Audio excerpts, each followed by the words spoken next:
Members of the board, I would like to thank you first and foremost for meeting me here at the Mass Shelter. I know that for some of you this could be an inconvenience. I know that you're all very busy. I know that you're all movers and shakers in this town,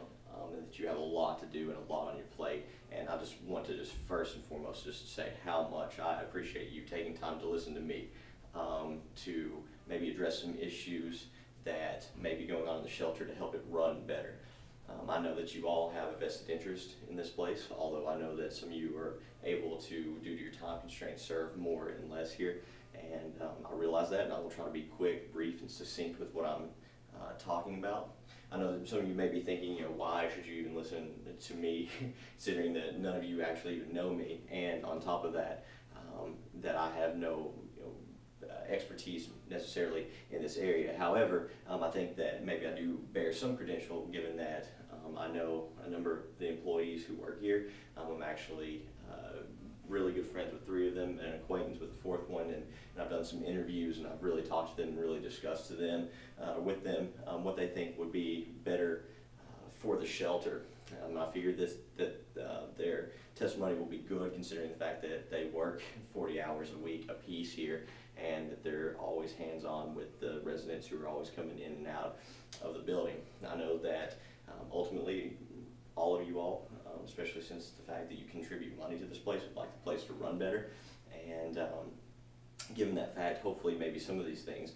you'll find value in and want to implement some of them and see how they work in the shelter to maybe help it run better.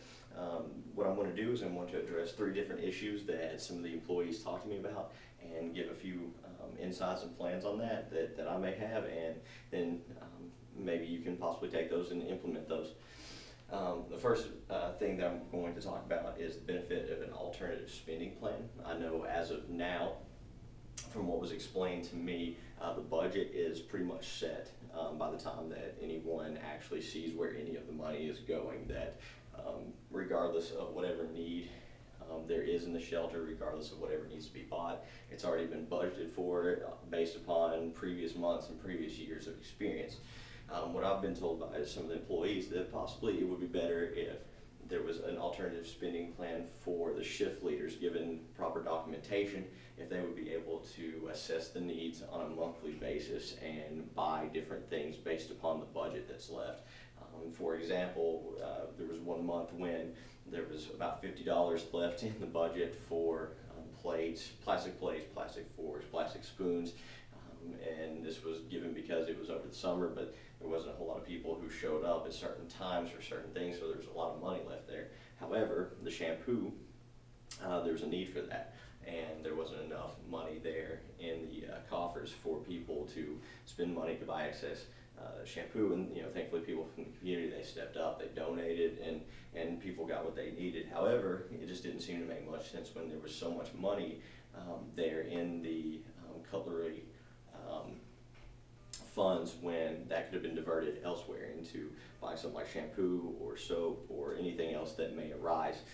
I know that this could be problematic because it could present issues of people using money for things that it doesn't need to be used for. However, I think with proper documentation, and given the fact that the shift leaders have worked here for a number of years, I think that it would be something that could be considered safe, and there's lots of different ways to do the checks and balances there with that, but especially if the documentation is there. Clearly the items will reflect as to what's actually being used in the shelter. The next thing that I'm going to address is hiring a public relations consultant. Now, when I say this, I don't want anybody to get too nervous about that, because I know they can get pricey, and I'm not talking about hiring somebody for full-time, but I am talking about possibly hiring somebody for, an instance, as far as how to address what exactly the shelter is, especially for churches, and especially dealing with people who are maybe not necessarily inside of a church, but donate a lot to the shelter, and there's documentation of those people so that they could be specifically targeted to talk to them about exactly what it is that the shelter does. And I believe this is important because I think a lot of people had an idea of what the shelter did until the warming station opened up down the road, part of the New Life Church, and I've heard talk from individuals, and I've also seen talk on Facebook from some local business leaders and such, as they're talking about what goes on here and what goes on there, and needs that the warming shelter had, and a lot of people, in talking about that, they seem surprised that the mass shelter would turn people away and such. And I think that people just think this is just a general shelter for anyone to come to at any given time, and they don't realize that it's more of a temporary housing situation that will work with the people to get them, back on their feet, get them out in the community, get them working again, and find them a permanent place of residence instead of just a place to, survive the night. And with people not knowing that, it's maybe possibly giving the mass shelter a bad name in the community unintentionally. I don't think this is anything personal or on purpose by the warming shelter. However, I do think that a number of people, as they see that and they don't understand that, it could hurt the place in the sense of them giving donations that need to be going here to there and vice versa. And I think it would be beneficial to hire somebody to possibly go to some of the churches in the area who donate and talk to them, so they know exactly what's going on. They understand the differences, and they understand exactly what it is that we do here in the shelter. And I'm not trying to say that one's more valuable than the other, but saying that it is a completely different thing, and if this is what they're interested in, and if this is what they want to spend their money on, then it would be beneficial for them to do so. The shelter does a great job with the community fundraisers in the area. But as right now, it's only people who are privy to such information, such as other people at different shelters in town, like the Women's Domestic Violence Shelter, like people who are who volunteer already because they've either worked at MATS or they've actually been a resident at MATS at one time, and they've gotten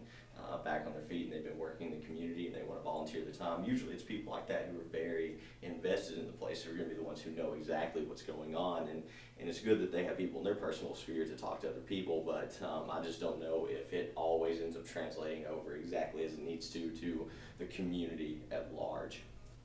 The next thing that I want to talk about is medicine, and obviously a lot of residents who come in here, just statistically,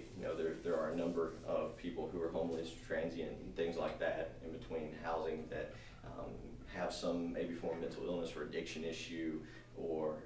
possibly even some severe health issue. So it's just statistically that is true, but I also know that just on a personal level, even if it was against the trend, there's a number of people who come through MATS who find themselves in that situation, and I know that a number of them have problems that need to be relegated by medicine. And so I know that becomes tricky, especially when a lot of them are on narcotics, and you have a lot of people in the shelter who are recovering drug addicts. And so I realize the current structure that's in place that deals with how medicine is doled out to people and how medicine is given to the residents at a time where everybody is put together and everybody in sequence is given what they're given. That way they're able to keep an eye on such things. And I think that is a good thing. However, not everything that's already good doesn't mean that it can't be made better. And I think in this case, it's something that is good but could be made better, in the sense of you have a number of residents who have different varying levels of possibly mental illness, or you have residents who have different needs for their medicine as far as pain medication. There's some of them who are not on narcotic pain medication, but on strong pain medication. And I think that if the medicine were done on an individual level, and this is the what has been said by the staff working there, if it was done on an individual level, it would actually be easier and not more difficult to monitor where the medicine is going, because there has been a number of instances when people have been in the line and somehow, just because of everything that's going on and how medicine's being given out, it's hard for just that one employee to watch 20 plus residents as they're taking different medicines and such. And so I know the idea is for convenience. I know the idea is it seems ideal to be able to look at everybody at once, so that they couldn't take something individually, give it back to somebody else. But it seems to be the opinion of the staff, and it seems to stand to reason that it could be possible that by giving people medicine on a one-on-one basis, the ones who are not on narcotics and such can feel like they're not necessarily included in that group. So psychologically it's good for them, and it's also good for the employees, because on a one-on-one basis they can make sure that the person's not taking it, given the fact that there's been a few instances where somebody has managed to make it look like they took their medicine, like where it's managed, or people have managed to kind of hand it off to somebody else in the line who was wanting something from them. And we know here that there's some people who have a little bit more access to things than other people, such as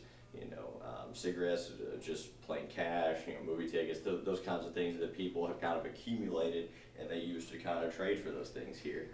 because they don't necessarily have an interest in being rehabilitated, and that's not fair for everybody here who does have that interest. And so the idea would not necessarily be to isolate them, but in a sense, possibly yes, taking them and recognizing that's where they are,